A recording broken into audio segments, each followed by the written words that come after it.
So if I could say welcome to Mental Health Matters. So this is an event organised by Soul at Mind in association with our colleagues at Black History Month South. And the purpose of the event is to explore issues of mental health, race and equality. Now, unfortunately, it is this current state of affairs that people from BAME communities in Britain face fundamental inequalities in their access to treatment, experiences of care, and outcomes from mental health services. And the purpose of tonight's event is to explore why that is the current state of affairs and what we can all do together to tackle that and hopefully bring about some positive change. We're going to approach that through different perspectives on this subject matter, through four of our speakers, which I'm delighted to say have given up their time to come and share their thoughts with you tonight. So we'll come to our first speaker, first of all, and I'd like to introduce Duke. Duke is proudly here in his Portsmouth football club shirt tonight, showing his allegiances. And so Duke, we've been working with in Soul at Mind through his role with Pompey in the Community, which for those of you who don't know is the community wing of Portsmouth Football Club. And Duke is going to talk to us about his personal experience of living with mental health issues. So Duke, over to you. Thank you, Kevin. Hello, everybody. Thank you so much for joining us tonight. So if I seem a little bit like, it's because I'm a Zoom fatigue, so please bear with me. Yes, my name's Duke, and I currently work for Pompey in the Community as the Equality, Diversity and Inclusion Officer affiliated to the football club, and that's my current role.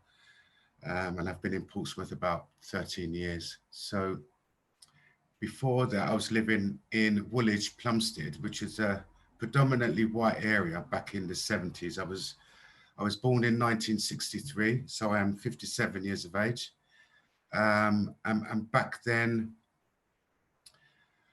wow, I was subjected to serious domestic violence and physical abuse from my dad. And my dad used to obviously fight with my mum a lot over his own stuff, his own jealousies, and it severely affected myself and my brother. And we endured that until we was about 16 years of age, until I ran away from home.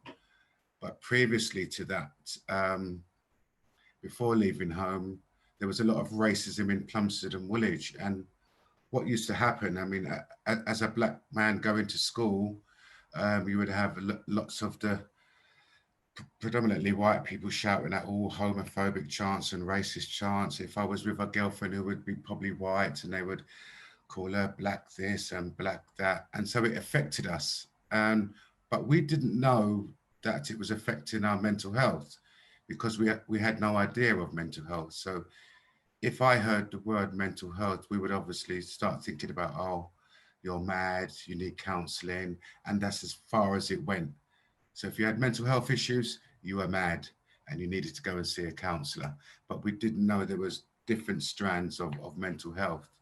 So that carried on for a number of years. My mum ended up leaving us at the age of 9 after the abuse she was suffering. And then we were subjected to more abuse.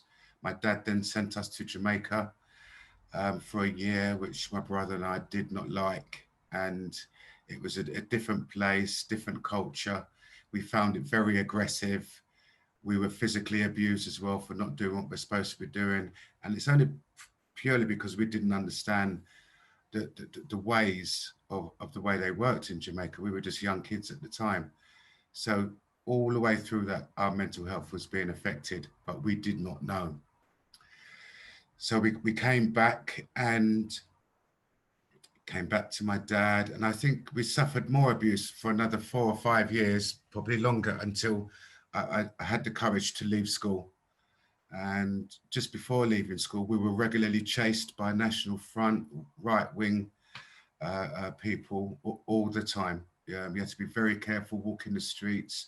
Our shoulders were up.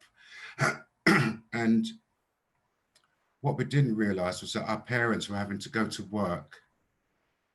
Sometimes my dad would have two jobs. My mum was a practicing nurse, and she would have all the racist chants about being black and working in hospitals. And the same with my dad on building sites. And they were coming home, and then all of their issues around their mental health was being reflected onto us. And again, we didn't know this was happening. Um, and my mum couldn't take it anymore. She left us and just disappeared. Which then made my dad angry. His mental health then suffered because he was trying to run a house, trying to run a business, trying to look after us at the same time. But everything was our fault because he didn't understand what was going on for himself. So we suffered a great deal. So I ran away from home. Now, I'm going through all of this mental health issues and not even realizing this is going on for me. I just want to get away from the abuse. And I end up meeting a friend, a white lad, and he said, "You can come and stay with me." And funnily enough, I went to his house, stayed at his house, and I ended up going out with his mum. I was 16 years of age, and this lady was 35. Now, I know now that I was looking for a mother figure, but at the time, my head was telling me that she was my girlfriend, not realizing that I was going through abandonment issues. Did not have a clue. For years and years and years, I did not know anything. And then from then, I got into addiction. I was 20 years in addiction. Criminal justice system I was going through. They didn't understand what was going for me. They were just pushing us around. You're trying to explain to them I've got an addiction because they don't really want to know. They don't really want to help you. So I was in and out of prison. I've been to Belmarsh twice. I was incarcerated in America once. And all of that was through drug use and basically me trying to self-medicate my own mental health, which I understood a little bit by then, but I didn't understand a great deal, that I was actually suffering. And I was killing myself on a daily basis. The police, their attitudes are, you're just another number, you're just another black person. They don't want to listen to anything that you want to say. Even if I didn't do anything wrong on the streets, they want to nick me. It was hard work for me to just try and explain to the police about what I'm going through. They just did not want to know. And I think that was just down to colour, personally. So the issues got worse and worse. I went to the services after years of having mental health issues. They wouldn't really help me. And I came out of there thinking, that's because I'm black, why are you not helping me? I went back again and they didn't want to offer me no support. So at the time, I'm at the height of my addiction. I'm sofa surfing. I'm all over the place. I'm taking drugs not to feel because I didn't like who I was. I didn't want to feel, I didn't want no responsibility. So I used the drugs and a drink just to suppress everything I was feeling. So as soon as the drugs and the drink wore off, all the feelings were coming back. Didn't like them because I had to think Duke had to be with Duke. And I didn't want to be with myself because I didn't like who I was. So I kept on using, and that was my only get out, to just keep on using. But that progressed to the highest level. I started to inject because I wasn't getting that high anymore. I started to rob and steal. I was in and out of prison, and I ended up in treatment. And the only way I got into treatment was to basically lie. So I've gone to the services as a black man. The guy behind the counter is not really interested. Oh, you got to have this, you got to have that. I'm screaming for help. This guy's, well, you don't look needy enough, and blah blah. We don't have the funding. And I'm thinking, I'm standing there screaming for help. At this time, I've got nowhere to live. I'm sofa surfing. what's going on? He said, oh, really sorry, funding. So I went, all right, sweet. He goes, what are you going to do now then? I went, I'm going to leave here. I'm going to go and commit a kamikaze move, which means I'm going to do something suicidal to steal something, to get money, to take drugs. And hopefully, if I don't get the money, I'll get arrested, taken to the police station, so I'll have somewhere to sleep tonight. Do you know what? The guy, that's the only time the guy got the phone to offer me any support. I had to tell him I'm going to go out and commit crime because I had no other option. So, and even during that process, I've had to ring up rehab centres and they didn't have no beds.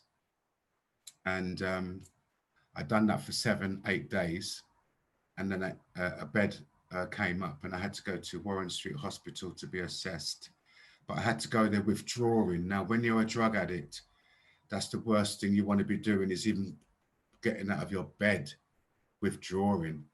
But I had to get to the hospital withdrawing, or else they wouldn't have taken me. And that's how broken I was by then.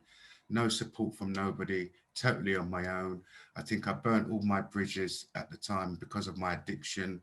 I was having suicide ideation because I couldn't cope. Relationship after relationship, but that was more of a codependency thing because I just didn't want to feel. I just wanted to take drugs and just, that's it. Don't want to feel because of all the issues that I went through. And there was nobody for me to approach and speak about it. Now, if I was talking to my dad, if I had an issue, could never do that. He would never understand. And I don't think he understands today. He's 75 years of age. My mum, who's a practicing nurse, she was a practicing nurse for about 35 years. My mum gets it now. And during my time of, what would you call it? My issues, I didn't see my mum for 20 years. And that's where the resentment and all the abandonment came in. I had no role models to say, Duke, you shouldn't be doing this. Duke, you shouldn't be doing that. So I was totally on my own and I could do exactly what I wanted to do. And that was to take drugs, commit crime, go through the system. But as a black man, and as I got older, it just got harder and harder to get any support from anywhere. I think the first support I got from, it was in Lewisham, and that took forever. Mental health services, that took forever. I don't even think I got any support from them. And it was other people outside of me, white people, that basically helped me to get support. Now, if I talk to my dad now about what he had done, he would say, well, I've done all of this and I used to beat you because I love you. Okay. But that's how they used to function then. And it can still be like that now. He can still affect me just by being loud and aggressive because that's all he knows.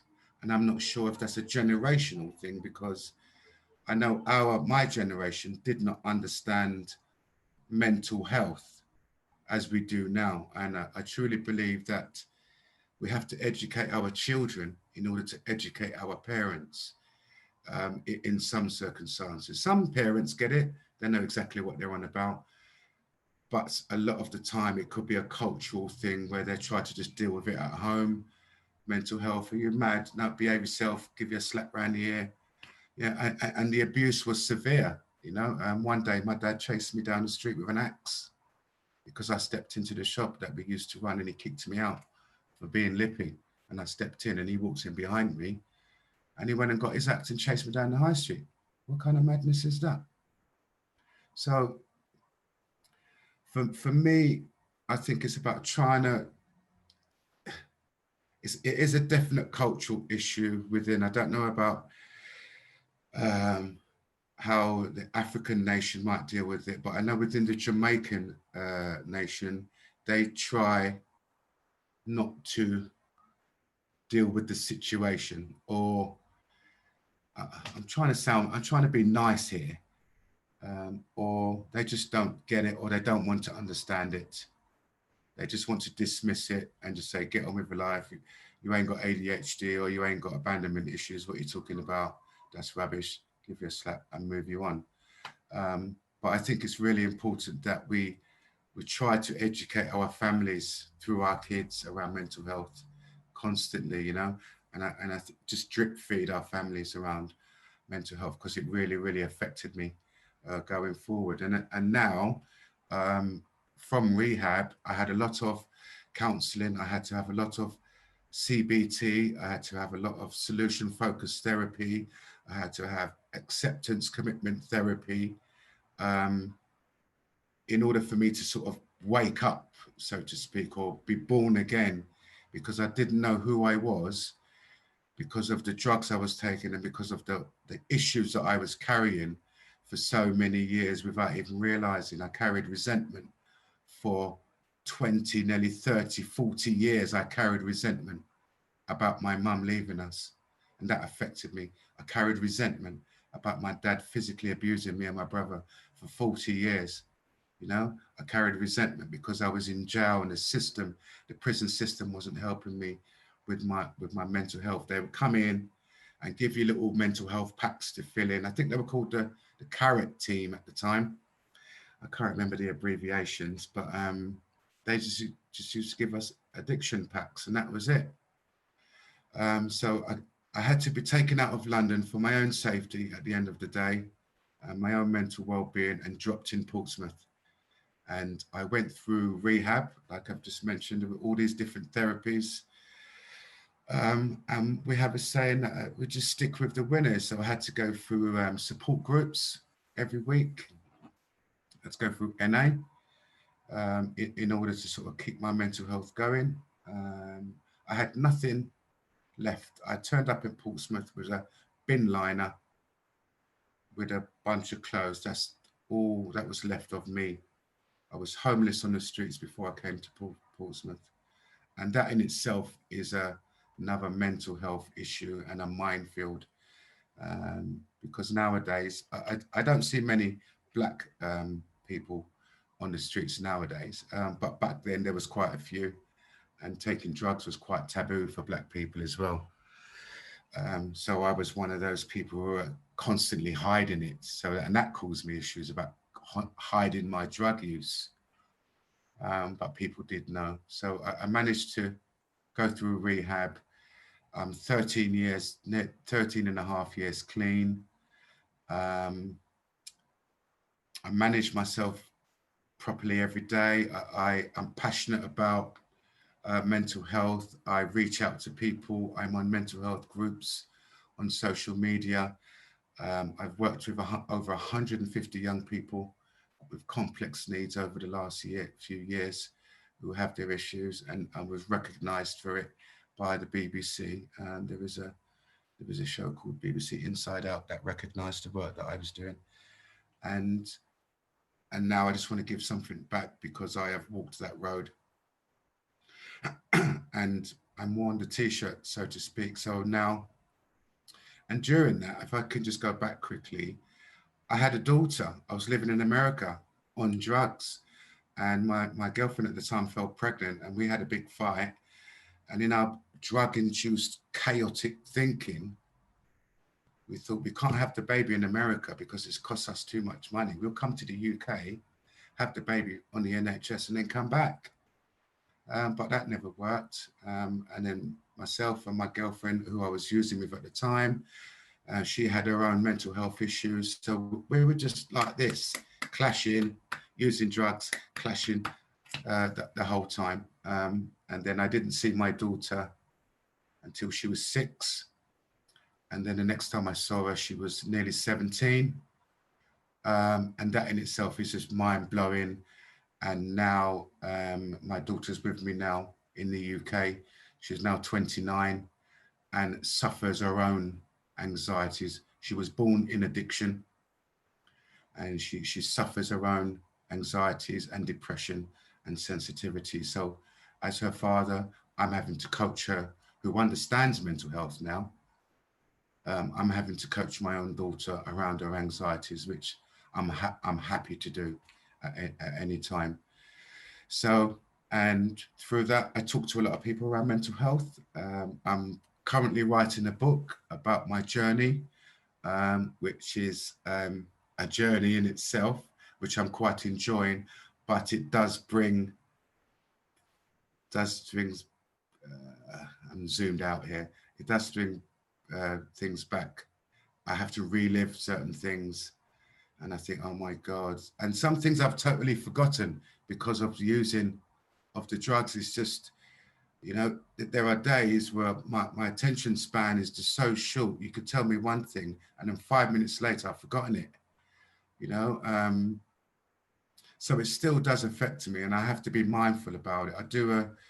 I send, this is for me, what I do every day. I send one positive text to 100 people every single day, Monday to Friday. I've been doing it for over 5 years. And what I get back from that is the gratitude that people show me for me sending those texts. I get a lot from supporting other people who can then send those texts to other people and so on, and just create this chain. And it works very well. It works very well for me. But going back to being a BAME young man with mental health, it was just so tough trying to get support with it, trying to get people to listen to what's going on for you without them judging you and thinking, oh, you'll be all right, don't worry about it. And I was in complete pain for over 20 years, trying to suppress it with drugs and not being able to have anyone to talk to, especially not the police. And I think what we could do now is, again, we educate our young people, we drip feed them with mental health, so they can drip feed that to their parents and so forth, and just keep this dialogue and this conversation going for as long as possible, because it's a huge, and it's going to get bigger. It's a huge subject round about now, mental health. So I've lived with it, and I'm still living with it, but I'm managing it, and that's all I can say. And that's how I cope today. And there was a lot of shame and guilt around having mental health, and people used to call me mad. I would talk to myself. I would try to commit suicide because I couldn't cope. I didn't like who I am. Lots of things. I didn't want to go out. I just commit crime for attention. So somebody would actually talk to me, you know, go to prison. And I was just living that life for a number of years, and it just wasn't good. And now it's taken this long, 13 and a bit years for me to get to where I am today. And I'm glad I'm in this space. Totally glad I'm in this space, because it's a dark place to be. I do have my moments where I get down, but I do a lot of self-talk, a lot of self-love. I love myself today. I'm actually in love with myself. And that's massive for me, because during my time with my mental health, I didn't like who I was. I was always reaching out to other people because I didn't want to talk about me, didn't want to talk about my stuff. So it just turned into this big ball of resentment, or whatever you want to call it. I carried around for so long. So I just chipped away over the years, and slowly that ball has reduced to almost nothing. Okay, Duke, can I ask you just to pause there? Yeah. And just to say, I'm sure on behalf of all of us, thank you for sharing what's obviously a very personal and very painful story. And I think also very inspiring, considering the journey that you've been on and how you're now using your learning for the benefit of other people. So thanks for sharing that tonight. Okay, let's move on for a different perspective on the subject. We're going to go to Dr. Carl Marlowe. Carl, very briefly, was born and raised in the Caribbean, has had a career in the NHS, and is currently, and I think since 2018, has been medical director at Southern Health NHS Trust. So Carl, over to you for your perspective on mental health, race and equality. Thanks, Kevin. I wanted to really carry on a little bit of the story of Dukes, really. Having born and been brought up in Guyana, which is really on the northern tip of South America, we are always considered part of the Caribbean, rather as opposed to being part of the South, but being South American. And really, when we were in school, in prep school, in primary school, we had a lot of history lessons on the sugar triangle, and that sugar triangle was the slave trade that went from ports in the UK through the Caribbean and took slaves to the Caribbean and to the Americas, came back with sugar, rum, tobacco, back to the ports in Britain, and then went back down. And I think the history of the Caribbean is really one of slavery. But I think it's important for carrying on that story. There is something about being from the Caribbean and having that history, knowledge about the slave trade, which is sometimes misinterpreted when you're outside of the Caribbean. And I think Duke gave reference to being in Jamaica, and some of the stereotypes that we think about the Caribbean is not really quite true. There's a massive, massive issue with stigma. And there's a massive issue about what is it to be, what is it that you are, who you are, and what your being is from being from the Caribbean. And the Caribbean is an amalgam of people. And really that slave trade that went across the Caribbean after the abolition of slavery in the UK in 1833, I think, there was a lot of different people who came to the Caribbean and the Americas, which is basically called the indentured laborers. And they came from Canton in China, from from Calcutta, around the Horn of India, and also from the Azores. So there's many people who come to the Caribbean, and what was interesting in that slave trade, there was a large number of Lebanese who came to South America, Guyana, and to South America because of the history of the Phoenicians in shipping, basically. So you have this very interesting story. The reason I'm saying this about the Caribbean is because when those individuals started coming to the mother country, like Duke's mother to become a nurse, or coming into like my father, who came to the UK to study, become a lawyer, lots of those individuals brought with them a Caribbean culture, which is very, very distinct from the history of where they were from originally.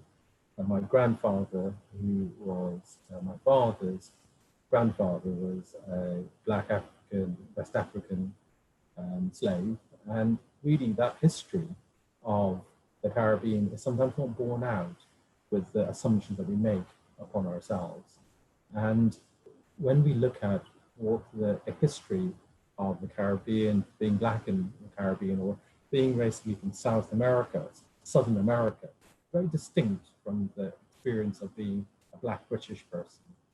And that history of America is that the slave culture in South of America was never incorporated into the country in the same way it happened in the UK. And I remember coming to the UK and studying in medicine in Liverpool and recognizing the history of the slave trade in Liverpool, places like London, and the history within Bristol. And I was fascinated that in Liverpool there was 200 to 300 year history of Black Africans being in Liverpool, from Yoruban tribes, but also really that history. I was absolutely fascinated. So it was very, very different and distinct from the experience of the Caribbean diaspora, and actually having Victorian times, having these port cities, which incorporated and sometimes celebrated people from other countries. And in Britain, we have had a history, if you look at it, of people from Africa, whether North African, West African, or East African, being in Britain since Roman times. And something very, very different about the history that's cultivated in the Caribbean and America. I just wanted to just talk about that because actually it just came to my mind, and promise you, Duke, it just came to mind when you started talking about Jamaica. I do know the psychiatric hospital in Jamaica called Bellevue, and the history, that that way that people are treated and the way that mental illness is defined in terms of, you know, religious definitions or criminality or IQ or, you know, all those sort of ways. To some extent, we've really moved significantly in the last few decades. And I would say in Jamaica and Trinidad and some of the Caribbean islands, it really has moved on. But even up to, you know, when I last worked there, probably 25 years ago, it was still very, very much in that stigmatized way. But I really wanted to really talk about really mental illness and Black history on this. But I thought the history is quite interesting. And what I'm going to talk about is a really intriguing story of Othello. And William Shakespeare wrote a play of Othello in 1600s. And it talks about, in the play, you know, interested in people being involved in the criminal justice system or in the military or in other forms of statutory type environments, around how much Othello is very important. Because Othello really was a play around a Black man in a white society with a very prominent position.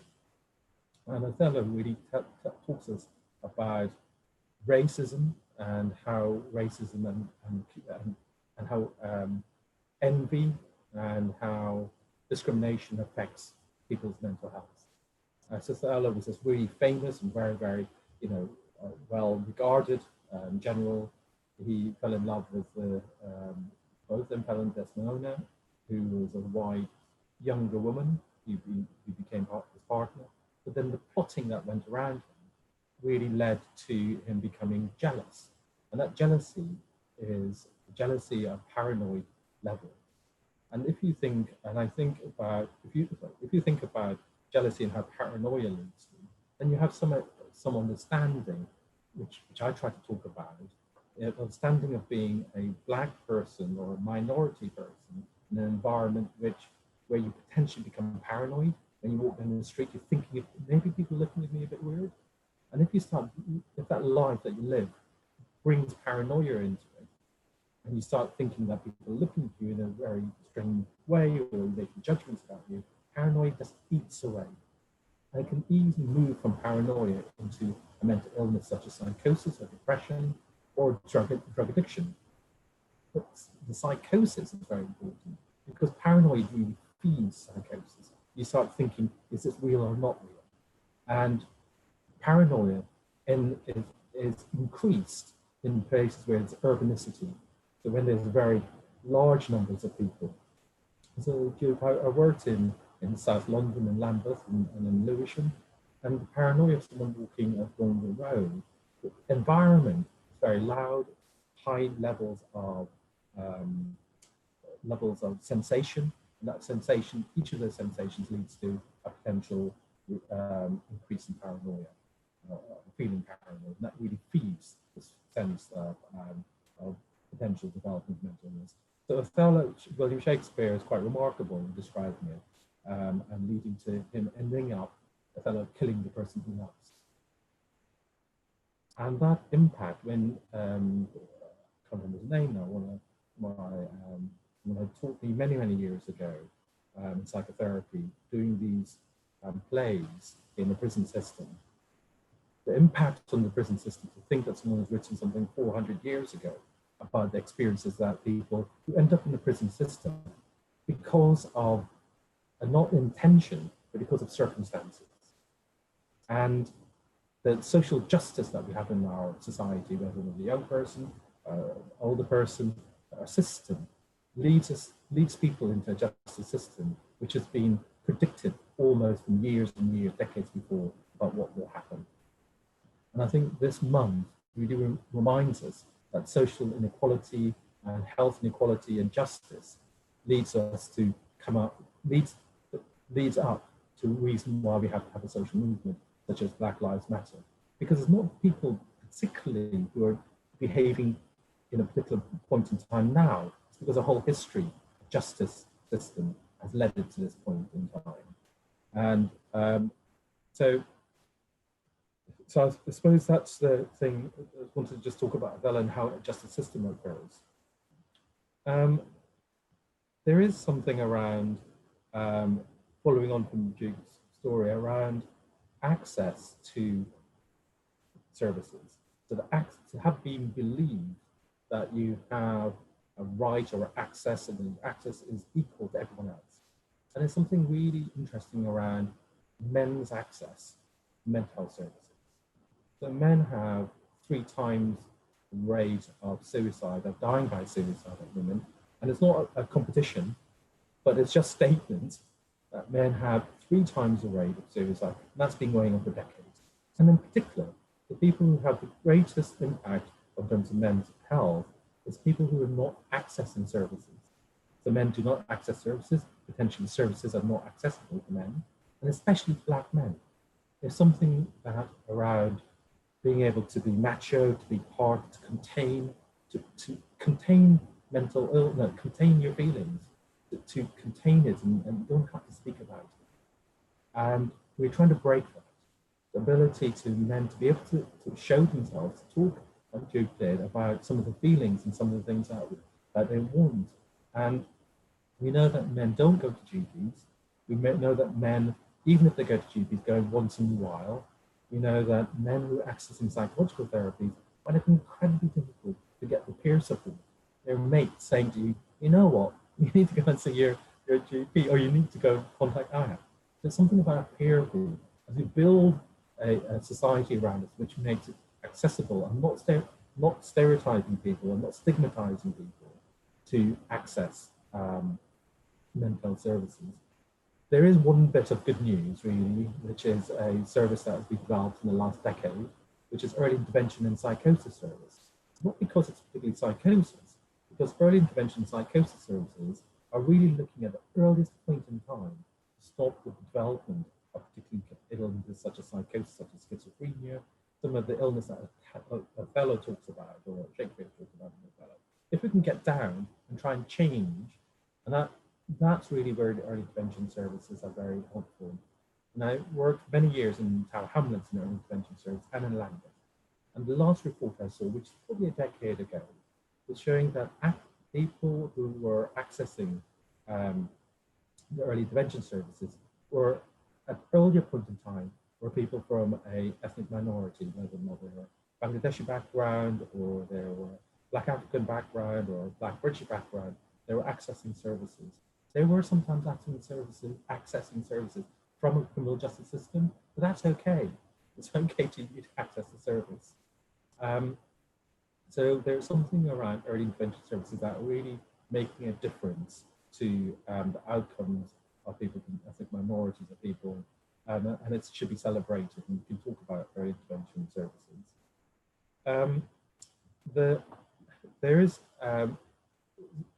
health inequality that exists in our society, and we talk about this over a number of decades of health inequality, and we know today that over the last 10 years, health inequality has increased, and health inequality may not be all around about ethnic descriptors, but more about disadvantage, about jobs that people have, about deprivation. And that's becoming more and more prominent. And I think as we go away from this month, we talk about health inequality and deprivation in a much stronger way in terms of how we can try and change that. We can change that. We can start using the history that we have, the present that we have, the future that is actually much more, has a legacy attached to what we can do now, a history that's better for all of us and more equal. I'm conscious that Alison is going to be talking about the Mental Health Act. I just want to give her a little bit of a plug beforehand to just say that there's something around about the Mental Health Act usage in terms of Black people. And it's been, for many, many years, a disproportionate representation, both in our prison system and our secure systems in terms of people detained under the Mental Health Act. And Alison will talk about that a little bit more. But I think there is something that we can do much further down the line, as I talked about early intervention services, about people accessing good support as a young person, youth services, accessing services for drugs and addictions, but also, which Duke alluded to, really around parenting. If we can support parenting and support communities and look after and support some parents find it very, very difficult. Support parents, both parents, and actually have a community support, which actually reduces the consequence of drug addiction, criminality, mental illness, etc. We can have a chance. If we just look at this point in time, which is the point of where someone's already in contact, I think we're not going to make that much difference in the future as we look to the future. There is something around us looking at much more upstream, and I think that's why the history is so important. We can see from the history and we can make a difference to the future. Kevin, I'll leave it like that, and I look forward to hearing from Alison, and I'll open to questions. So hopefully that was provocative.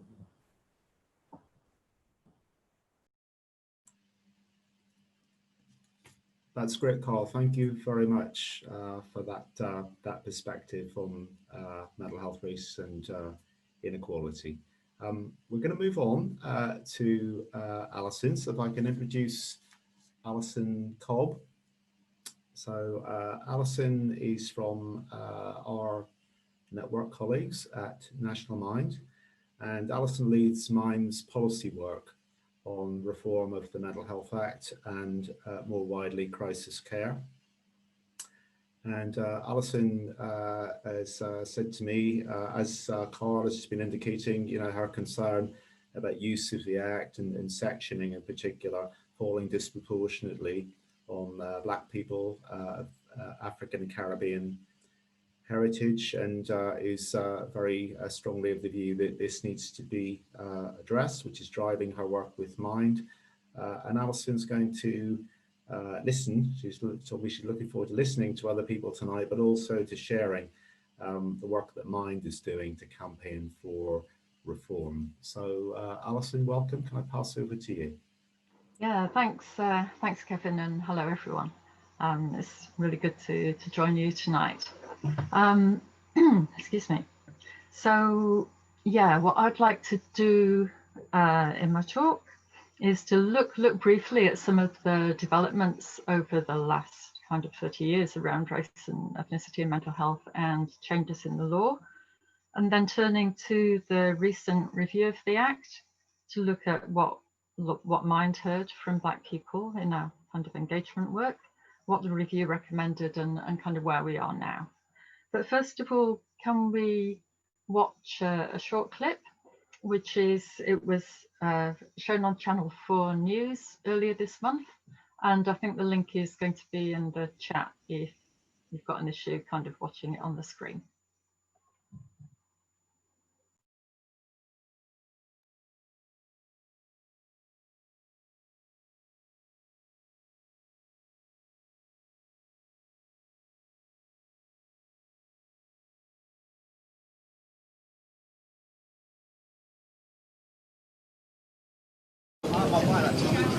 Safia Robinson counts the triggers in no particular order. Lockdown, Black Lives Matter, the anniversary of the Grenfell fire, the Green Heart, a constant reminder. It was about a week or so before I was sectioned. So usually it's like a lack of sleep, lack of appetite, and I was very aware, I had lots of energy, was doing a lot, I was writing a lot. Safia has a diagnosis of bipolar disorder, and on June the 18th this year, she was sectioned for 8 days. The reason why I have bipolar, the reason why I deal with these things are because of social, economic, political issues. They're like, yes, it could be chemicals in my brain, whatever, but they're very much exacerbated by my experience as a Black woman.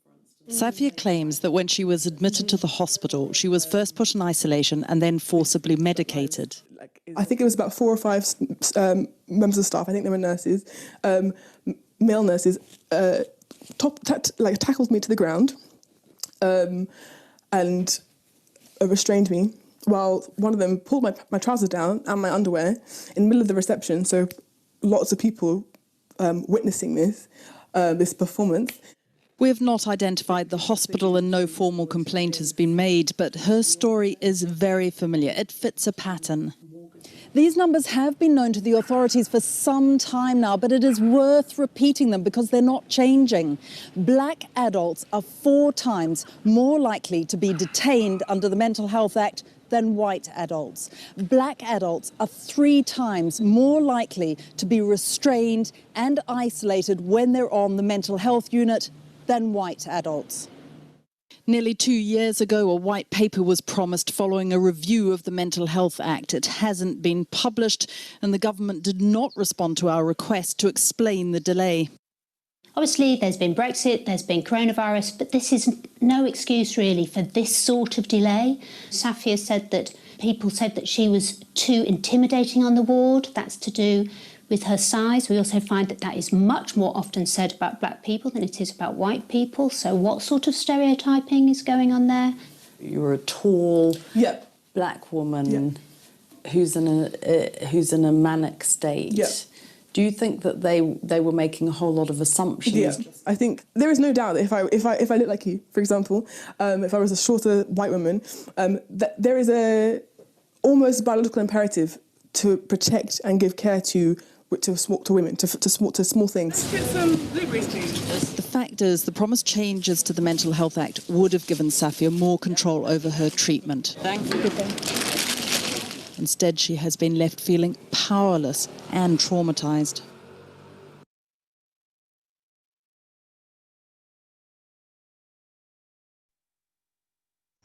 Thanks, Sharon. So that's now, and I wonder if we can look now briefly at a couple of slides showing some sort of recent-ish history over the last kind of 30 years. I won't go through in detail, but and I started it in 1983 because that's when the current act was passed, and very critical of it now, but it was a lot better than what went before. The timeline, it reminds us of some of the black men who've died in mental health settings and whose deaths led to calls for change and sometimes to action, some action. And it reminds us as well that there's a long-standing body of knowledge and there's always more to learn. But as has been said, the kind of racial disparities have been known for a long time, and there have been reports and recommendations coming out of these tragic deaths, coming out of Inside Out. A lot of recommendations around more accessible services, cultural competence, building up the black-led sector. These are all things that have been said over these years. And also, at the same time, in the 2000s, we've seen changes to the Mental Health Act as well. The government introduced 2 draft bills to replace the Mental Health Act before going ahead with a more limited bill in 2006 to amend it.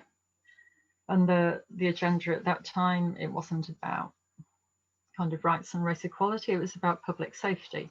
There was a lot of opposition, and the final bill was kind of less damaging, but still it broadened the scope of the Act and introduced community treatment orders, though it did introduce advocacy as well. And I think race featured in debates to some extent, but this really was coming from critics of the changes, concerned about the disproportionate impact that they were likely to have on Black people. And now, the review that happened in 2018, racial disparity was an explicit part of the brief.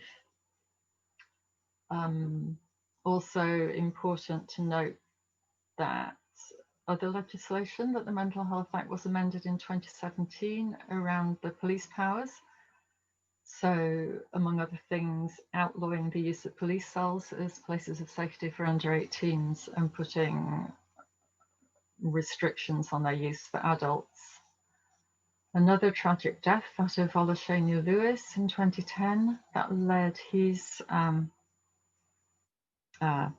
MP with the family to develop legislation that has now come into law to kind of reduce restraint, to increase transparency and accountability, but that's not yet been implemented.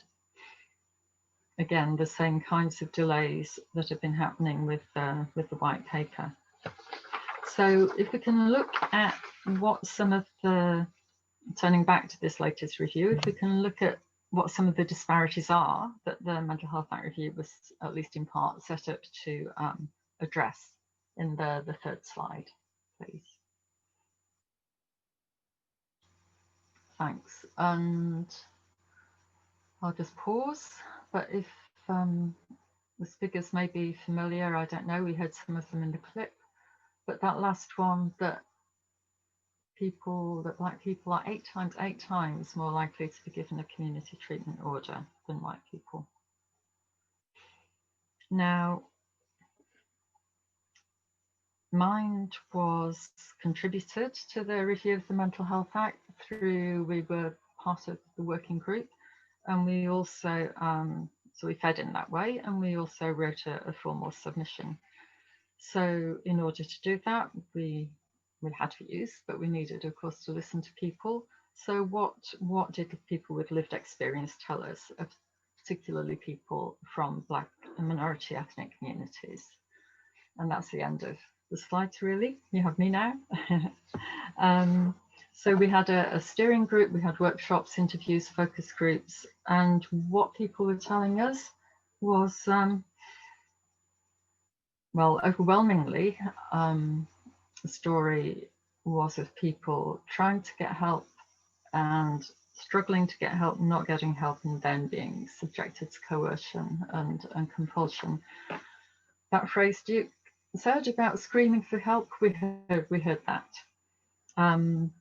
So we heard about lack of access, lack of confidence and trust in services, and a real strong sense from people that if there'd been appropriate support earlier, then detention wouldn't have happened and have had to have happened. One woman told us how, she really couldn't sit down and talk with the white middle class psychiatrist about all the things that had happened to her in her life.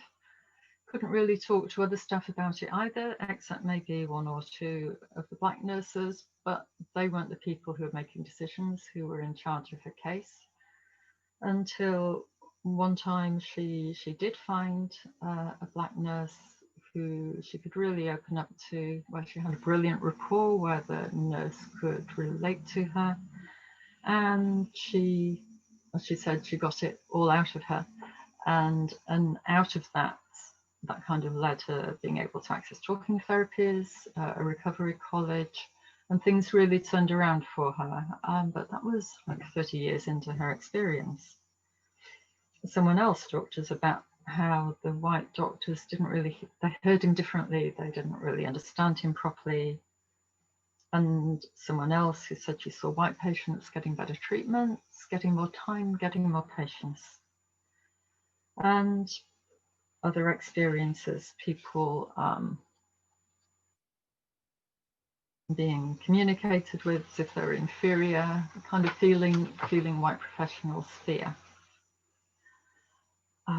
How it was a constant fight, how mental health was treated with a mallet. These are the kinds of things people were saying to us. And people really picked up very strongly on inequalities in the kind of staff team as well.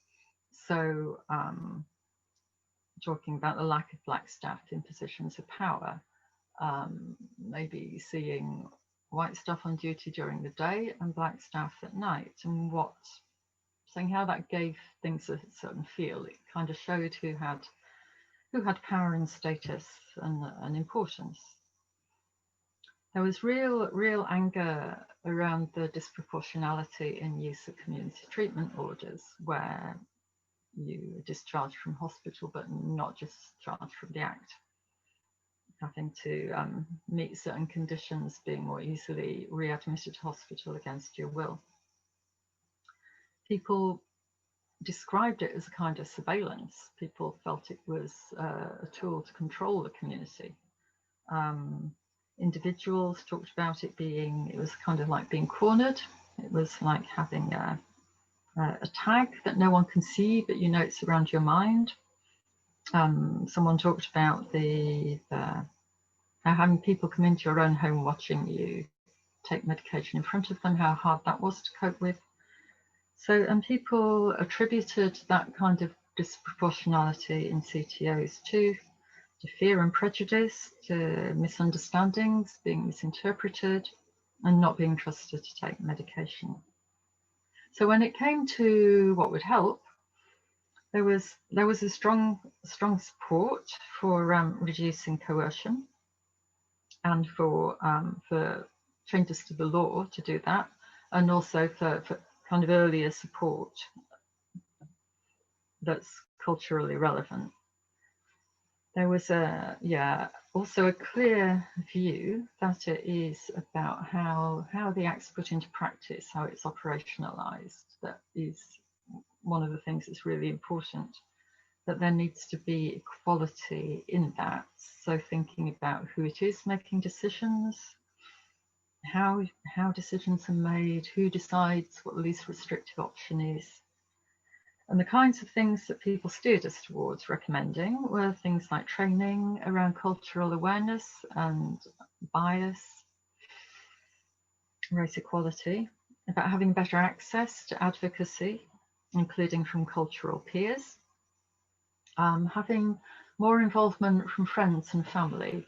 The woman I mentioned, she talked about how you should really have, your sister, brother, auntie, someone with you when you're in those conversations where you're being assessed or judged and decisions are being made.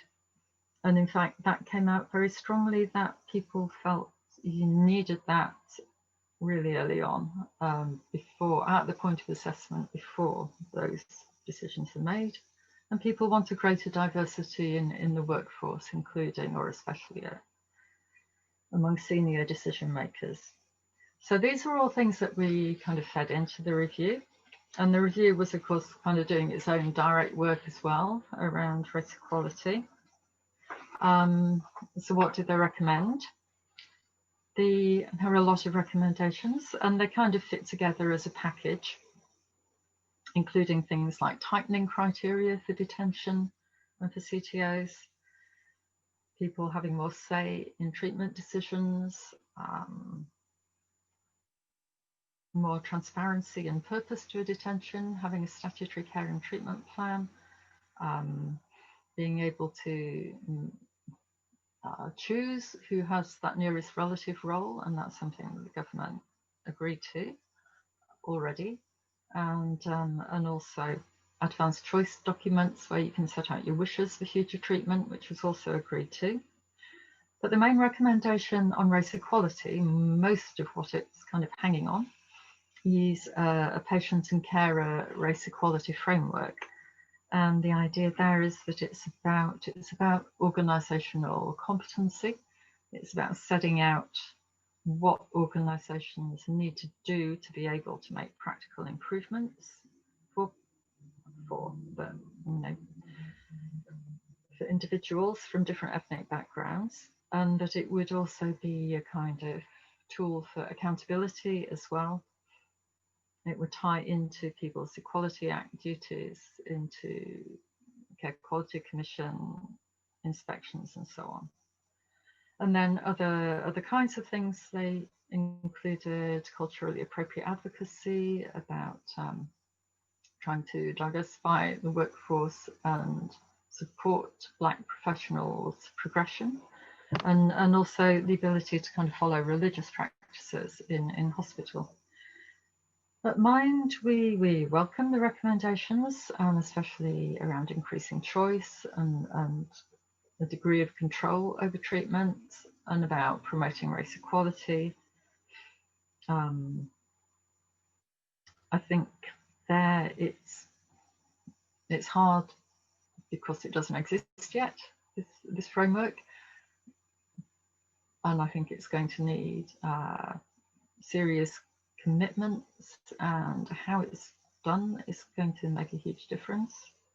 But we welcome the fact that that's being set in motion. We wanted to see an end to community treatment orders, so we were disappointed that that wasn't recommended. And we do want to see more fundamental change, but what the recommendations, what the review's recommending, we think would make a positive difference. So where we are now, the government promised a white paper, as we heard. It's not out yet, but we feel fairly sure that it will be coming out soon, and that it will be consultative. The race equality framework, NHS England has started work on that, and they say that a comprehensive patient carer and staff engagement program is being developed. So when it comes out, the white paper, please respond if you've got experience and views, and if you've got time to tell us what you think as well, that would be great. We'd love to hear it. Feed into the race equality framework when it comes out, and if you would like to campaign with Mind, we would love that too. And there are links to how to do that will be coming up in the chat. And that's me, thank you.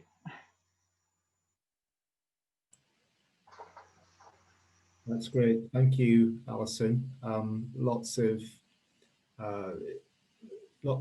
research and lots of work has been done over the years. The process of change is slow, isn't it? But it's good that we've got some firm recommendations and that we've got the power of mind, behind those to hopefully take those forward in the near future.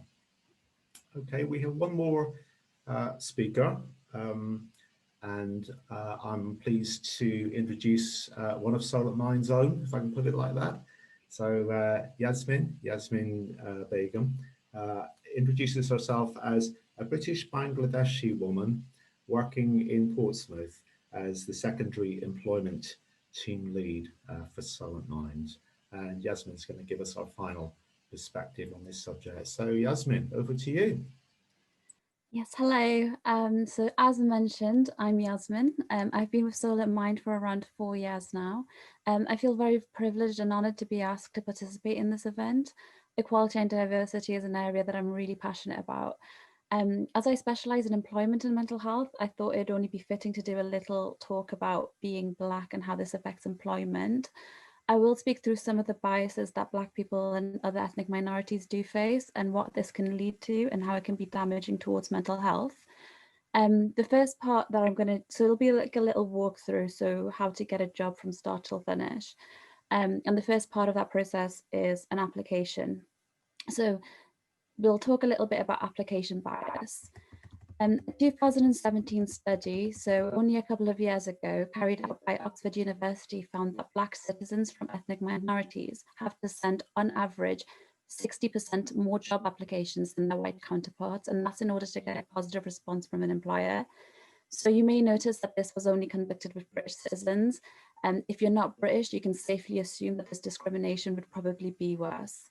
They sent around 3,200 job applications to manual and non-manual roles, and this included jobs such as chefs, shop assistants, accountants, software engineers, and it was all in response to adverts, so companies had already advertised online. They sent identical CVs covering letters and years of experience on each one. The only thing that they changed was the person's name to fit different ethnic groups. Compared to white British applicants, people from Pakistani heritage had to send 70% more applications. Those with Nigerian and South Asian, like myself, had to send on average 80% more. And those with North African and Middle Eastern heritage had to send 90% more applications for a positive response. So let's just assume that you've gone through that, you've gone through the bias and you've managed to get yourself an interview. That's when you start getting your interview biases come through. So Sharon Hurley has written an article and it's called The Double Take, Interviewing Whilst Being Black. The classic double take follows a particular pattern.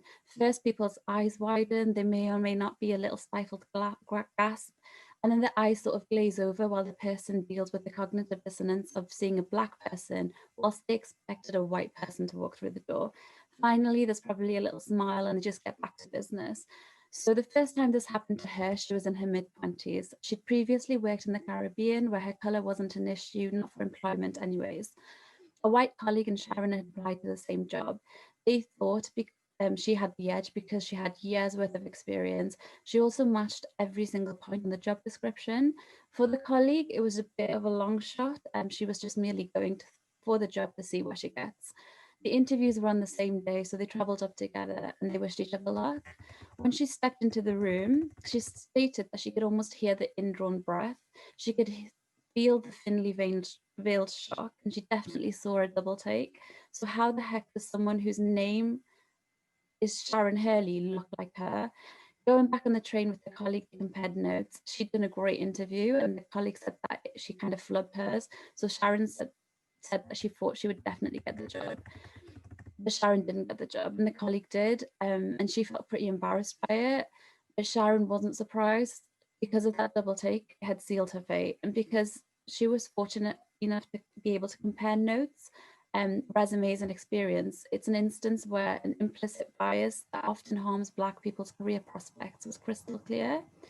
So now we're going to assume that we've been through that as well. We've managed to get the job. So we've went through the application process, but that is a lot of discrimination that we have to go through. And we've been through the interview process, and now we've managed to get ourselves a job. So you may have seen in June, when the Black Lives Matter movement was more prominent in the media, there was a hashtag, and it was Black in the Office, sorry. A lot of people took advantage of this to share some of their experiences. Lots of submissions reported to being labeled as aggressive, pushy, sassy, or negative. Some said that they were fired shortly after reporting incidents, and the excuse was that they suddenly were underperforming. And some were even paid off to keep quiet about the behavior of senior individuals. Many said that they were made to feel, or openly told, that the only reason that they were hired was because they were Black, to meet a quota. And there were many reports of inappropriate comments made about drug use, gangs, slavery. Someone stated that one example of racism I suffered was by being told by a white colleague that I would be spending the weekend smoking crack. And that was a submission. The submissions also reveal that the toll that these experiences took on people's physical and mental health. Many people reported having panic attacks, being diagnosed with depression, and even suffering alopecia. And this not only impacts the role that the person managed to get, so where they were gaining work, it impacts being able to gain future prospects, including being unable to gain promotions and project lead positions. Now, say that you finally managed to gain work, you're happy in the workplace and managed to maybe even get that promotion that you were previously denied. Now you have the issue of tokenism. So tokenism is defined as the practice of doing something, such as hiring a person who belongs to a minority group, only to prevent criticism and give the appearance that people are being treated fairly. It's not always with malicious intent. Some organizations really do try to have representation, but tokenism is never a privilege. It's often a way that people are made to feel that they have to be more ethnic to gain some of the advantages that their white peers have. So this is just kind of a personal thing as well, where I've personally been told many times that I should participate in things because I offer a BAME perspective. And at one point I was told that it was my obligation to do something about the lack of representation that representation of an organization that I was working with, because I was the token. So having said all this, how does this affect someone's mental health? After facing many hurdles, and at most times continuing to face them on a daily basis in the workplace, you can imagine the workplace stress that this would carry. Please bear in mind that this is on top of all of the general stress that may come from working, and that is not to do with race as well. And this is with the knowledge that Black people are less likely to access mental health services generally. It's a huge problem in our society, and we have to tackle it as a collective. We can't expect Black people to fix a problem that they didn't create, nor do they contribute towards. We must ensure that we're creating safe working environments for our Black colleagues. So some of the things that I could think of that we could do to be proactive is, if you are in a position of influence within the organizations that you work with, or even if you're not, you can kind of put these suggestions out there. If you believe that you may not be able to control unconscious bias in an application process, or the unconscious bias of your colleagues, look into blind recruitment, redact all identifiable information, and ask people to submit statements that don't allude to who they are, but what they can offer for your organization. Do use initiatives to increase diversity in the workplace, but don't fall into the trap of using the Black people you do work with to represent you for your own organizational gains. And if you've been sitting here thinking, you know, some of these things have never impacted me, then that's because we come from a place of privilege where we just don't realize how the very people that we're working with may face obstacles that we don't. So it's to make the spaces that we work as comfortable as possible, so that people can share their experiences and we can move on to try and to create a better working environment. And that's all.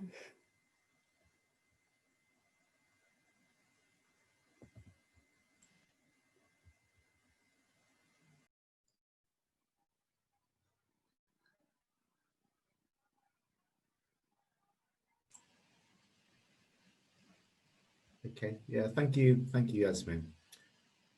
So, lots to think about and reflect upon there. Thank you to all of our 4 speakers. Very different perspectives on this subject of mental health, race, and equality. And what we'll do next is just move on to some your questions. So anyone in the call has the opportunity to ask any questions. We'll do questions initially, and then I think we'll move on to comments and discussion after that. But initially, let's just stick with some questions. So I think we have started to have some questions posted in the chat bar. So if you haven't looked in the chat bar, please do look in there, because you will find links to some of the additional resources and some really useful comments that people have been making. So let me just stop scrolling at a question that's been posed by Hannah. Hannah, one of our colleagues from Positive Minds down in Portsmouth. Hannah, feel free to unmute, or would you like me to ask the question? No, that's okay. I'm happy to ask the question. Thanks, Kevin. It was a question for Alison in terms of some of the guidance that we're expecting moving forwards. And I think a lot of what I see in my kind of personal research, I'm very passionate about equality and diversity at all levels, and inclusion. And a lot of guidance, it seems to be, for organisations is about training. And I just sort of wondered if there's anything, or whether we're expecting anything to come forward about how, as an individual, we can make changes and how we can improve the equality in health, and in particular in mental health, because the comments about not being able to relate to a white therapist, that's obviously really understandable. So I think my question is, for colleagues who work in therapy or who work to improve mental health, who are white but understand the issues and are anti-racist, what are the actions that individuals can take to support, service users or clients or patients, whatever you want to call them, who are from other ethnic backgrounds to themselves? How, is there any guidance on an individual level as to how we can bridge that gap and ensure a level of kind of openness and understanding so that people can still access care? Okay, Alison, do you want to take that one? Yeah, or maybe if I can start it with the thinking about the race equality framework in particular. I think that is aimed at organisations, but also organisations are made up of people, and maybe I know NHS England are planning this kind of engagement thing. I think of surveys, so that might be one kind of channel for kind of saying what would be helpful, what would be needed as individuals seeking to be anti-racist in this context, and what individuals can do. So I think that would still be something to kind of feed into that. And I'm sure there are resources and organisations, as well as people doing training, who are addressing this. But I can't think of a specific guidance, and something that I'll take away for colleagues. I don't know if other people have other things to say. Thank you. Okay, can I throw that out to any of our other speakers? Carl's raised the hand, Yeah, I think it's a really good point, Anna. One of the biggest issues we're working in at the moment in Southern Health and across the ICS is that we have a large number of staff from ethnic minorities who are subject to racism every day. And there's something around our staff being subject to racist assaults in this sort of, potentially in this sort of vein, around whether or not the staff are able to work with the patients. And it's a very sort of tricky thing when you go along to this idea around, is it exactly the same ethnic, religious, all the particular characteristics that I want to see that person? There's a finite amount of resource within NHS, and actually is it about discrimination of the therapists themselves or the staff? And I think that's where it becomes tricky. Recently we have it one way around, where someone in Heaven said they wouldn't want to see one of our staff who came from a Muslim background. And our response is, that's not really acceptable. And the same way around. So we have to be really tricky on, I think this is one of the biggest issues in NHS. We see that racism polarization is increasing in society. And we just want to make sure that people who are working within our organisation are sensitive and able to deal with people from all natures of all walks of life, from all aspects of life. And I suppose it comes down to my own experience as a person who is working in Lambeth, and someone ringing me up and said, well, I don't want to see a white privileged psychiatrist. And said, well, come and see me then. And let's see what, how we can move on with this. So there's something about assumptions that we need to sort of tackle quite quickly in NHS, especially around therapy, because our therapies make assumptions about our patients, and our patients can make assumptions, and there's something about bridging that gap. And I'm sure Yasmin and Jude may want to say something else.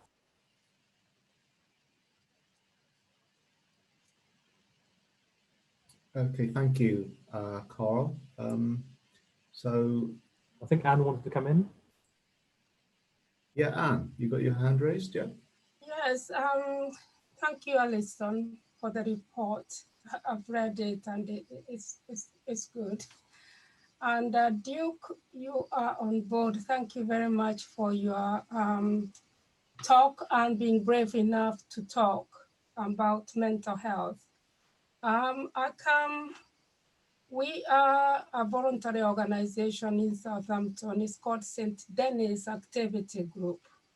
And we are a drop-in for people with mental health issues. And we set this group 4 years ago we started off with one member. And now we've got 45 members. It's busy. But what we've noticed over the 4 years is that Black, Asian, minority, ethnic don't seem to access support groups. So we set ourselves to find out the reasons for it in Southampton. And like Duke said, some of it is cultural, because if you say that you have got mental health problems and you are Black, it's a taboo. Others is the treatment when they reach the mental health institution, the treatment they get, that they don't want actually to go back to get the treatment that they deserve because of the treatment they received when they got there. And what we're trying to do, Alison, we are on board with you in petitioning, is that we want to make awareness of to Black people, mental health is not the end thing. And the treatment you get as well is not, you don't have to accept it. We just need to empower them through mental health organizations like Mind, like Southern Health and all that. And we are tapping in and we are asking to work with organizations, because one of the things you mentioned in your report is one of the patients, when they found a Black nurse who they could identify with. They felt really good, and they were able to talk about their cultural issues and what was bothering them. So we are tapping in. We are only a volunteering group, but we've done a huge amount of work. And actually, the next thing we were going to is to approach Mind to see whether they could work with us so that we can reach the BAME community who are not accessing, they don't access any services. Most of them don't. We've got, out of 45, we've got 2 from BAME. And what we've noticed as well is those who come to support groups, their mental health improve. And some of them actually have gone on to have employment. And so we decided, in fact, what our chair is on the, on the forum, we decided our key objective for this year is to work with BAME community to see how we can reach them, work with them, and just see whether we can tap in and just do something to help ourselves as well, not just waiting for others to help, but us to help other Black people, Asian people in accessing mental health. So Mind, I just thank you for this forum. Thank you very much. I really appreciate coming to it, and thank you for inviting us. Thank you. Okay, can I just intervene at that point and say, and we'll probably take this forward offline outside the meeting, but at Silent Mind, we'd love to be working with you at St Denis to see what we can do to, you know, to bring about change and better outcomes for the people that you're working with in the association. So we'll be in touch and we'll take that further. Okay. Okay, well, let me go back to the questions in the bar. So I think if the easiest way for me to do this is just to scroll down and deal with them as I come to them. So Michael, sorry, Kevin, Lou wanted to come in, I think. Oh, put his hand up. Sorry, Lou. Hi. Yeah, go ahead, Lou. Hi. Initially, thank you so much for putting this on. This has been a very enlightening and a fantastic forum. The one thing I've noticed, and this is really directed at Alison, is that seems to be a real correlation between the issues that are happening within mental health to the very same issues that are happening within the criminal justice system. And we're looking at the McPherson report, which despite all the recommendations that they say have been adopted, it isn't reaching the what I would deem as the service user. So I would say, with the white paper that's still outstanding, how confident do you feel that the recommendations that are being made are actually going to have an effect on the ground with people that need to receive this service? Yeah, and that is the key question about it, really. And yeah, I think you're right about the comparison with criminal justice as well. I feel confident that there'll be a white paper. I feel fairly confident that it will include most, but not necessarily all, of the recommendations in the review. I don't know that. The crux, of course, is, and then of course there's a whole parliamentary process of what turns into law. But yeah, there's a step between that and it actually making a difference to people. And confident would be pushing it, I think. I think it's important to for us to push and to lobby and to campaign and to do everything we can to make that difference. But certainly don't want to be naive or complacent about it. But the other thing, or another thing, is that there's changes in the Act that we're working for and that are really important, but quite a lot of the recommendations in the review also were not to do with the law, like the framework, the race equality framework, various improvements, things they suggested to improve ward environments, ward conditions, people designing, getting people involved in deciding what a good ward looks like, what a good social environment on a ward is like. Those things don't need law. Also, they need to happen, and the same question applies really as to whether we're confident that that will happen. But there are, I suppose what I'm saying is different ways to influencing that. With the race equality framework, again, don't want to be naive and complacent. We know that previous things have not transformed things, but I know that the people involved in that proposal who are really, really serious about making change and know what's at stake. And I think it is about coming together to try to make it work, and a lot is to do with, I don't know, Anne talked about empowerment of people kind of in that process. So, okay, you have an equality framework. So who at the end of the day is deciding what's good? Who kind of signs off on it, if you like? So to what extent communities and individuals have power within that process, I think will make a difference. So just one more thing in that case. Thank you for your answer.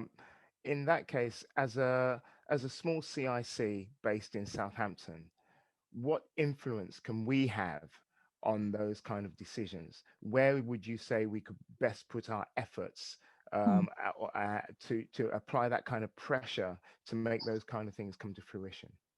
Yeah, I think there are different things, and it partly depends how the process goes, but there's, I suppose, political activity, particularly when not necessarily as a CIC, but as people, in terms of pushing our representatives in Parliament when it comes to making the law. I think demonstrating what's good is important. Sorry, sharing good practice sounds terribly weak, but it is about, I think, making links. Sorry, I'm rambling now. The development of the framework will include pilot sites, and I think the idea is that we learn from what gets put into practice. So I think feeding into that learning, people who know how it is, sharing what they know and getting it into NHS England, getting it into the Department of Health. So I think every opportunity that comes to feed into those processes, take it. Thank you very much. Most appreciated. Thank you.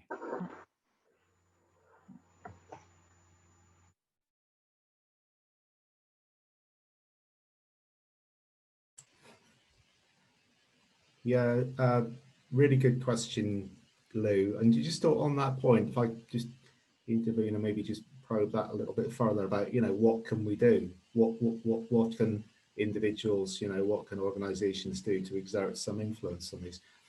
I'm just conscious as well that, we are at a point in time, and Carl, I know you're involved in this as well, because it's Soul at Mind we're involved in this. The NHS is looking to invest more money in mental health services over the next few years, and there's also a process around at the moment called community mental health transformation, where the NHS England wants to see transformation in mental health services, and one of the principles that is underpinning that is tackling issues of fundamental inequalities.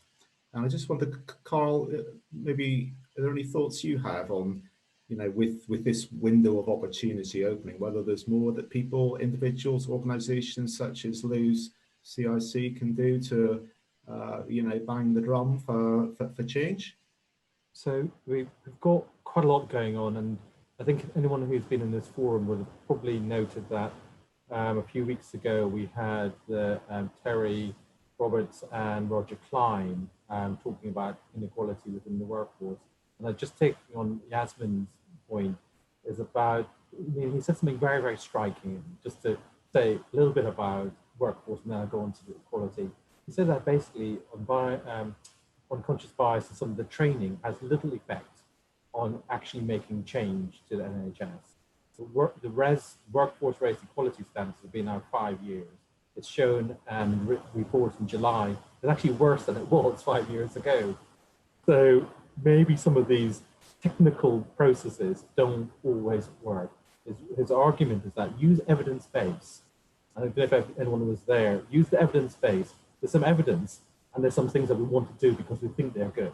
And some of the things we want to do that we think are good have no evidence and don't work.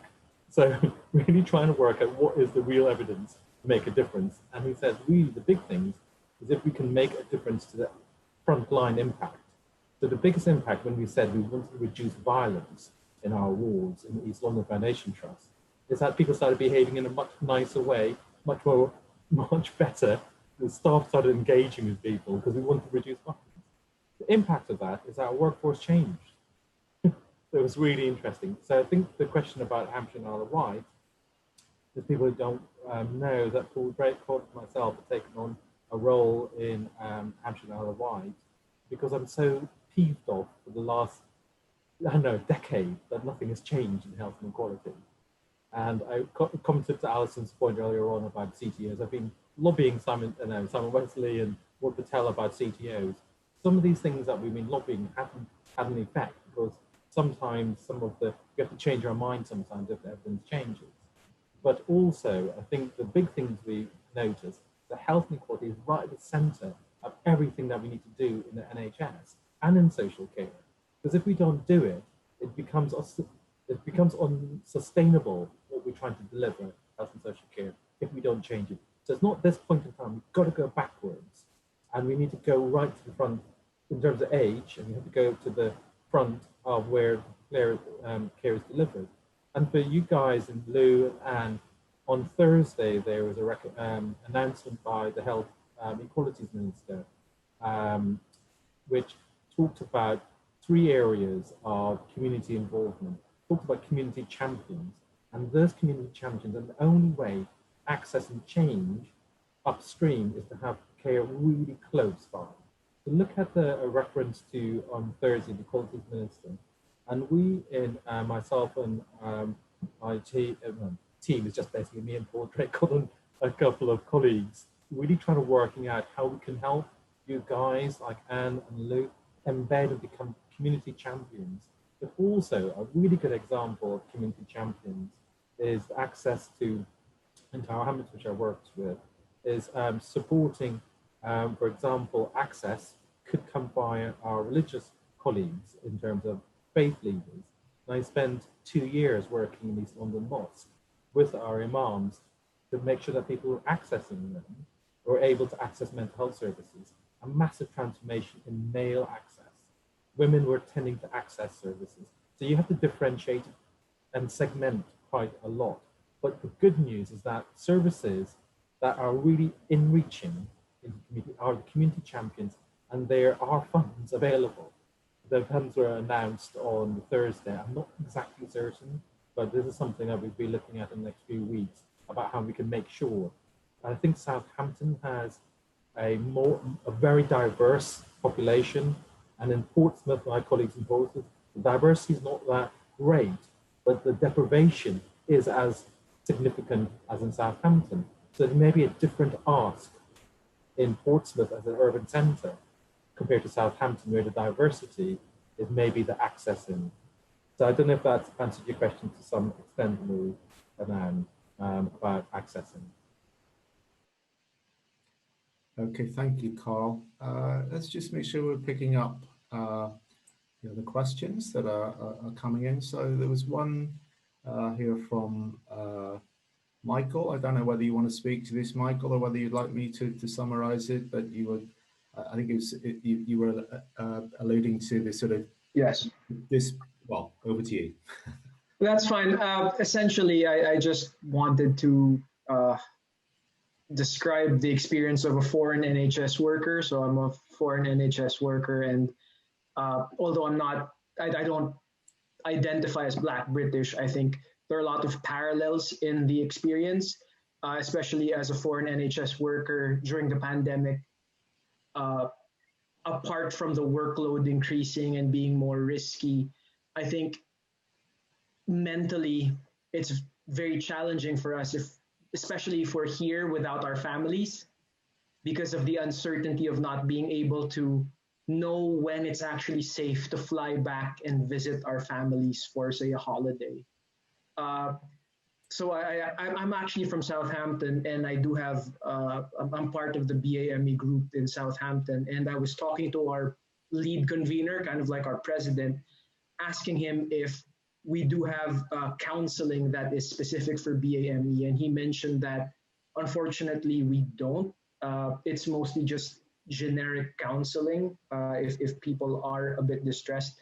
I was just wondering if in other trusts you do have counseling that is specific for minorities working in various organizations or within the trust. I guess that's my question, if anyone knows this answer. I don't know, Carl, if you're able to shed any light on that. Yeah, so Michael, it alludes a little bit to my point I was making earlier on. I think that human beings, I'm a CBT therapist and a family therapist, and I would like to think that there is something about human beings being, there's some degree of generic human being experiences.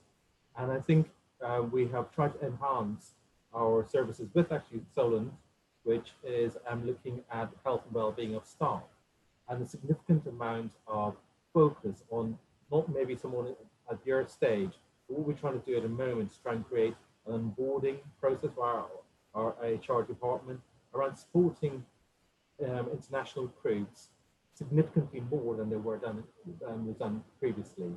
So I'm not certain if it's probably your cohort, but there is a significant increase in the degree of access to counselling. But I think for men, they find not so much a counselling, but some of the things, I don't know if you come across, things like Calm and some of the support groups, they tend to be accessing, and there's 6 different men's sheds in Hampshire, because it's just recognising that men interact in counselling or support in a slightly different way. And those men's sheds are things to do with much more around discussing. I think, Duke, I'll hand over to you, because you'll probably notice better in Pompey outreach in terms of what are those supports for men. I'll hand over to you.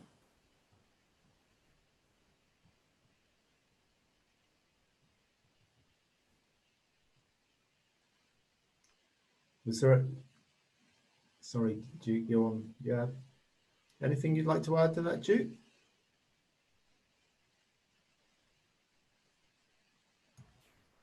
Yeah, Carl, could you just ask me that question again? So it's around access to men's services. And I think that's the sort of work that you're doing with Pompey Outreach as well. Things like Calm and, sorry, hand over. Yeah. So, I mean, the work that I was doing with men's mental health is with Solent Mind and with Time to Change. And Time to Change are often looking for mental health champions. And in regards to Michael's situation, I think that your counselling question would fit to any type of counsellor. Does that make sense?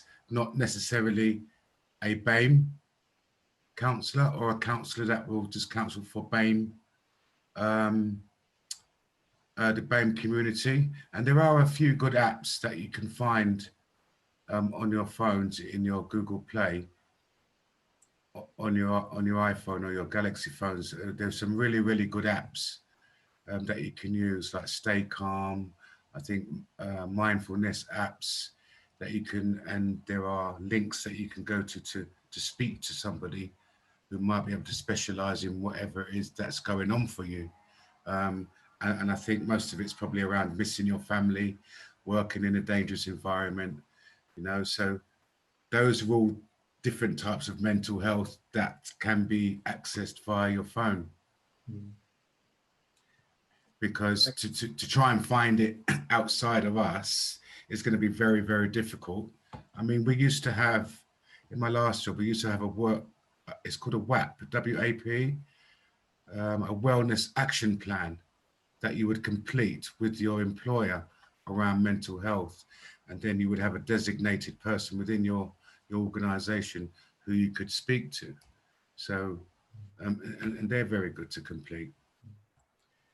Okay, thank you, Duke and Carl. Just conscious of time, so we are going to be finishing up in less than 10 minutes. I just wanted to get to the other questions and comments that are in the chat bar. So I think we've touched on the point about community treatment orders. Carl, you talked about that, didn't you? And you've made the point that there were actually some people who found those useful. So that was why the persuasion or the argument was against abolition of CTOs. Danielle, you posed a question to Yasmin, wondering if some stats that Yasmin referred to could be made available. I'm guessing, Yasmin, that's possible, that we could do that outside of the meeting. Is that possible? Yeah, okay, so we'll do that. Yeah, that's no problem. Okay, and then could just come to John. Do you want to pick up your question about looking at ourselves within the Mind Network and what more we can do? Do you want to just speak to that briefly? Kevin? Yeah. First of all, I'd just like to say thank you to everybody for really insightful, thought-provoking presentations. And as everyone, you've taken part in these Zoom things, by the time your question gets posed, it's already been answered. So I think it was going back to what Anne was saying, is that if Mind is going to be more accessible, then we need to work with other people. So, you know, there's clearly lots of people on this call, and then people on this call will know other people, and that we just need to work together to actually make our services more accessible together, rather than trying to do it on our own. So look forward to working with Anne and others to turn that into a reality. Okay, and I think we've had another couple of points posed. Susan, just before having to leave us, has thrown down the challenge of what one thing can we do to make a difference, no matter how small, which is maybe something that we can each reflect upon as we come away from the meeting. And then we've got a comment here from Jade, who's your manager for Children's Mental Health Services in Portsmouth, and you're looking for how we can get others to support your move to improve BAME access within the city. Listen, guys, I think we could go, this conversation could go on and on, but I'm going to have to bring it to a close because we're nearly out of time. So just in doing that, can I say thanks again to a few people in particular. Can I thank Cheyenne, who's worked her magic as usual to administer the Zoom meeting, and Cheyenne's colleague Angela Boot has also been supporting the administration of this event. And I just wanted to mention Lizzie Walker-Arnott in our comms team, who's been enthusiastically promoting the event through social media, and I'm sure many of you noticed that. Can I thank all four of our speakers? They've given us very different perspectives, which is what we wanted on this subject. So thanks to all of you for taking the time. And we are a not-for-profit organisation, and they have given their time free, which is wonderful. So thank you to all four speakers, to Duke, to Carl, to Alison, and to Yasmin. And can I thank also, I think Lou is on the call, can I thank Black History Month South for coming on board with us. It's Solar Mind's first foray into Black History Month, and I'm pretty certain that it won't be the last, Lou. So we'll look forward to doing more work with you and your team. And I just want to end with like a personal reflection, really. I mean, it struck me that from what Alison was saying, that if you sit down and read, I'm not advising any of you to do this necessarily, because it's not a great read.